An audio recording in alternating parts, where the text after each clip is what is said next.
Hello అండి, welcome to my YouTube channel.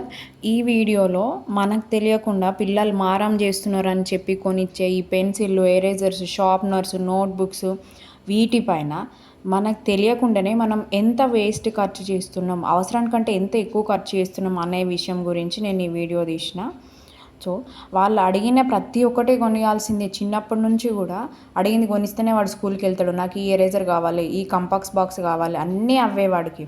So ఒక సంవత్సరం వాడు స్కూల్కి వెళ్ళిన తర్వాత నెక్స్ట్ నుంచి మనం నాన్న అట్లా కాదు, నీకు ఈ బాక్స్ అవసరమైతే ఇంత సరిపోతుంది, ఈ ఎరేజర్ ఇలా సరిపోతుంది, రఫ్ చేసుకోవడానికి ఉంటే సరిపోతుంది కదా నాన్న, మళ్ళీ అంత డిఫరెంట్ షేప్స్ ఎందుకు, ఇన్ని ఎరేజర్స్ ఎందుకు, ఏదైనా నీకు ఒకటే పని చేస్తుంది కదా నాన్న అని చెప్పేసి వాడికి మనం ఎక్స్ప్లెయిన్ చేయాలి. మనం 10 విషయాలు చెప్తే కనీసం ఒక్కటన్నా వాడు వింటాడు కదా. అది మనం చిన్నప్పటి నుండి వాళ్ళకి అలవాటు చేయాలి.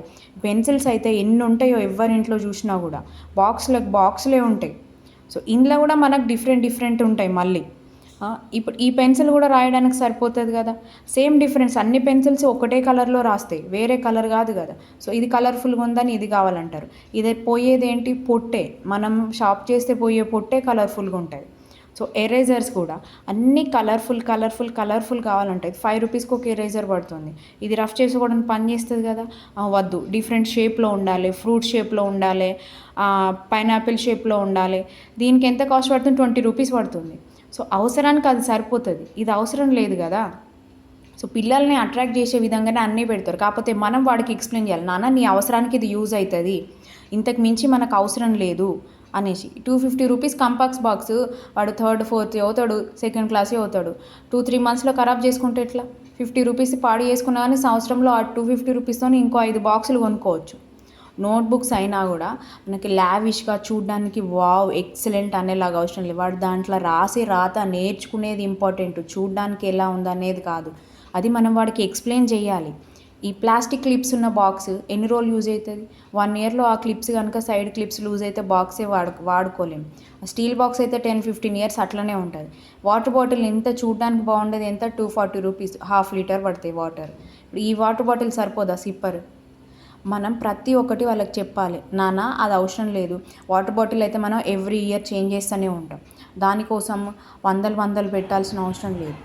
నోట్బుక్స్ అయినా, ఎరేజర్స్ అయినా, పెన్సిల్ బాక్స్లు అయినా. ఇప్పుడు చిన్నోడు ఉన్నాడు, 1st 2nd క్లాస్ పిల్లోడు ఉన్నాడు, వాడు కనీసం వాడు వాడుకున్నా వాడుకోకపోయినా వారంలో 2 పెన్సిల్స్ 2 ఎరేజర్స్ ఎట్లా పడతాయి? వారానికి 2 అంటే నెలకు 8 పడతాయి, 6 నెలలకు 50 పడతాయి.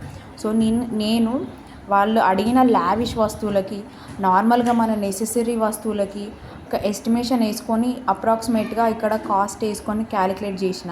ఒక నోట్బుక్ వాల్యూని తీసుకొని ఇక్కడ క్యాలిక్యులేట్ చేసిన. 10 నోట్బుక్స్ ఎంత అవుతుంది అనేది కూడా పైన రాసిన, కానీ ఇక్కడ ఒకటే నోట్బుక్ తీసుకున్నా. సో అప్రాక్సిమేట్గా ఆ రెండిటికి, అంటే పిల్లలు అడిగిన దానికి మనం నార్మల్గా కొనివ్వచ్చు అనుకునే దానికి నాకు 300 నుండి 500 డిఫరెన్స్ వచ్చింది. సో ఇవన్నీ మనకు 6 మంత్సే పనిచేస్తాయి. సో ఆ 6 మంత్స్కి ఒక పిల్లోడికి 500 అయితే 1 ఇయర్కి 1000 అవుతాయి, ఇద్దరు పిల్లోడికి 2000 అవుతాయి. మనకు తెలియకుండానే ఇలాంటి చిన్న వస్తువుల మీద 2000 మనం వేస్ట్ చేస్తున్నాం. సో అందుకే నాకు అనిపించి నేను చెప్దామని చెప్పేసి ఈ వీడియో తీసిన. ఇది నా ఒపీనియన్, మీ ఒపీనియన్ మీరు కామెంట్ చేయండి.